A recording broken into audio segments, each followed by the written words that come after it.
देश प्रदेश में कोरोना महामारी ने अपना ऐसा रौद्र रूप दिखाया कि आम जन को बेरोजगारी की कगार पर लाकर खड़ा कर दिया। ऐसे में देश का अन्नदाता भी परिस्थिति से अछूता नहीं रहा। जी हम बात कर रहे हैं खरगोन जिले की, जहां खेत की फसल चौपट होने के बाद किसान फसल बीमा राशि से वंचित हैं।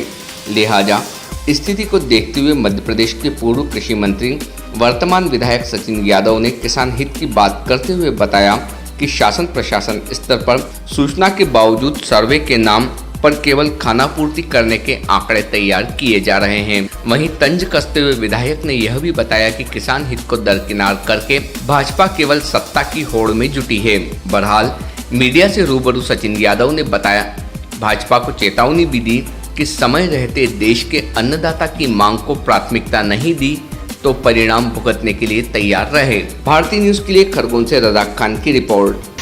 ठीक है, निश्चित रूप से अतिवर्षा के कारण पूरे प्रदेश में, पूरे क्षेत्र में हमारे किसान साथियों की फसलें पूरी तरह से बर्बाद हुई और हमारा किसान जो है पहले से ही कोरोना की मार झेल रहा है।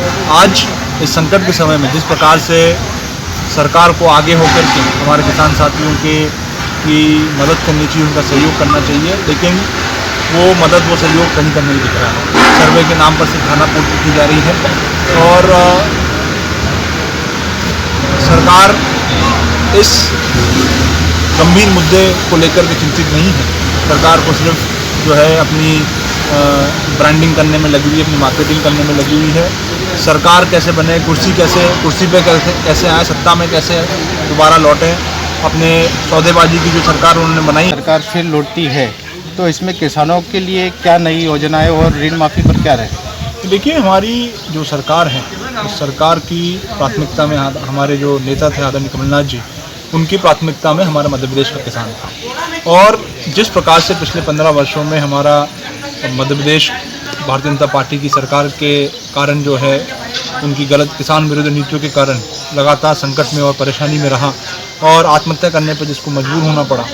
आज कांग्रेस की सरकार बनने के बाद हमने ऋण माफ़ी जैसी योजना चालू करके, कार्यक्रम चालू करके हमने हमारे किसानों को कर्ज के बोझ से बाहर निकालने का, कर्ज के दलदल से बाहर निकालने का काम किया और किसानों को खुशहाली और समृद्धि की तरफ एक कदम हमारी सरकार ने बढ़ाने का काम किया। दुर्भाग्य है कि भारतीय जनता पार्टी ने लोकतंत्र की हत्या करी और सौदेबाजी की सरकार बना करके हमारी उस महत्वाकांक्षी योजना को कहीं ना कहीं विराम देने का काम किया। आज सरकार को लगभग, भारतीय जनता पार्टी को लगभग 6 महीने से ऊपर हो गए उनकी सरकार को बने, लेकिन हमारे किसानों की जो ऋण माफ़ी है उस दिशा में एक भी कदम सरकार नहीं उठाया। और पहले जहां ऋण माफ़ी को लेकर के ये लगातार उसको ठुकराने का काम कर रहे थे, उसको नकारने का काम कर रहे थे, अभी पिछले दिनों सरकार ने स्वयं ने अपने एक आधिकारिक जवाब में ये स्वीकार किया है कि मध्य प्रदेश में लगभग 26 लाख से अधिक किसानों का लगभग 11,600 करोड़ रुपए से अधिक का ऋण माफ़ हुआ है।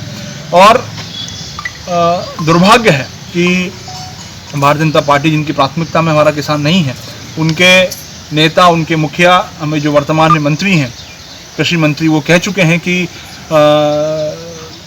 किसान का कर्ज माफ़ नहीं किया जाएगा। और ये उम्मीद हमको लगातार भारतीय जनता पार्टी के लोगों से थी कि इस प्रकार का जवाब ये निश्चित रूप से जो है ऋण माफ़ी को लेकर के देंगे। मैं आपके चैनल के माध्यम से मध्य प्रदेश के तमाम किसानों साथियों को आश्वस्त कराना चाहता हूँ कि जिन भी किसान साथी जिनको ऋण माफ़ी का लाभ नहीं मिल पाया, हमने 2 लाख तक का NPA हमने माफ़ करा, चालू खाते में 1 लाख तक का हमने चालू खाते को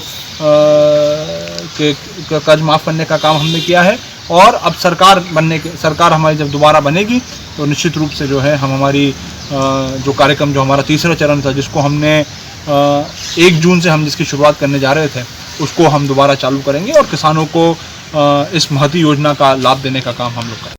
Subscribe now to most exciting channel ever.